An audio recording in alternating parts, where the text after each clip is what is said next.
Good morning. Good evening. Hello. This is Maxu Radio. I'm glad you're here with me. Now, prick up your ears. Today, I'm inviting you on a little voyage through the winding rivers of freelance life. The word freelancer is said to come from the Old English freelance, literally a mercenary knight with a free lance. One of the best-known literary examples comes from Sir Walter Scott's novel Ivanhoe and the 1952 film of the same name with Elizabeth Taylor as a leading lady. In the story, a feudal lord offers King Richard the Lionheart a band of knights. I can't quite recall whether the medieval lads were actually paid for their efforts, but it's a comforting thought that working independently today, we might in some way be carrying on that knightly ethos. A freelancer or freelancess, if you're fond of feminitives, is a bit like a seeker of a holy grail. The treasure glimmers somewhere in the distance, while close by, you're more likely to encounter a bloodthirsty dragon. Job adverts are their own peculiar jungle. Serpents promising you the earth for no money at all, or demanding the experience of Shakespeare while offering the pay of a toilet wall poet. At times, freelancing feels like competing in a world gymnastics championships. Years of practice, underpinned by talent. Only your competition routine must be performed in a collapsing building and your costume has just caught fire. Dipping the brush compulsively into the chaotic palette of freelance life, I can say with confidence that it's less an epic of knightly valor and more of a commedia dell'arte, full of colourful characters and comic misunderstandings. Navigating this labyrinth takes wit, charm, and an almost comic resilience to criticism and rejection. The art of making yourself sound interesting to a potential client becomes second nature, just like the ritual of refreshing your inbox or discreetly and elegantly, never too directly asking, "Do you by any chance need something? A little arrangement, a short text, a tiny job, a workshop, a commission, something or other." Then comes the stress of waiting. Will the program director reply to your pitch for a new radio slot? Will the client approve the MP3 and the PDF arrangement so we can finally head into the studio?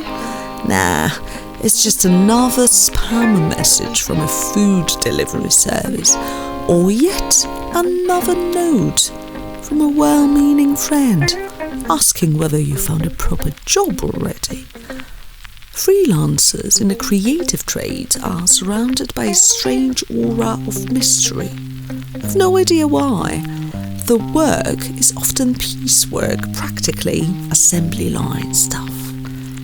And yet, people imagine you sipping espresso in a charming cafe, developing a word-shaking masterpiece while a French chanson sighs softly in the background. In reality, with a mug of a homemade coffee, still in your pyjamas at 5 in the afternoon, you shuffle across a rented room that costs you a king's ransom, tipping over piles of unfinished projects, wistfully wondering when you'll next manage a proper grocery shop. And since we're on the subject of food, one of the unwritten laws of freelance is the constant balance act between feasting and, currently fashionable, intermittent fasting. Some months commissions flood in and you're swept along on the so-called high life, splurging on not one but 2 cartons of free-range eggs.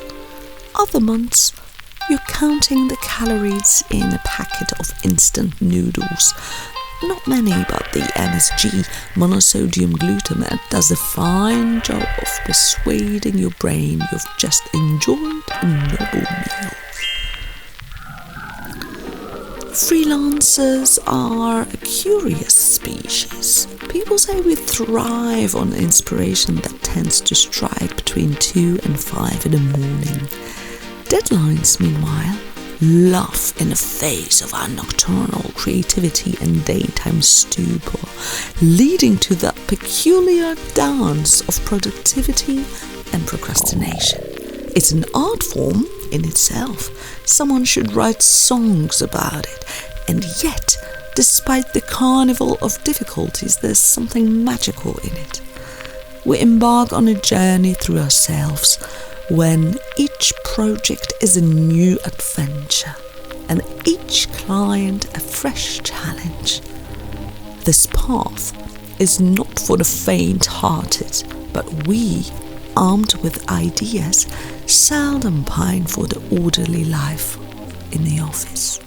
So then, cheers to you, freelancers, dreamers, artists, people of word, of music, and of unpaid bills.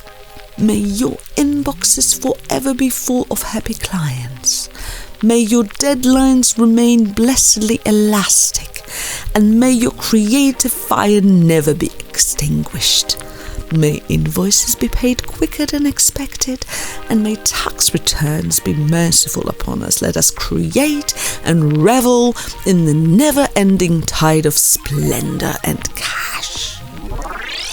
Oscar Wilde once said, "We are all in the gutter, but some of us are looking at the stars." So, let's not trip over our unfinished projects on our way to the top. This is Matsu Radio.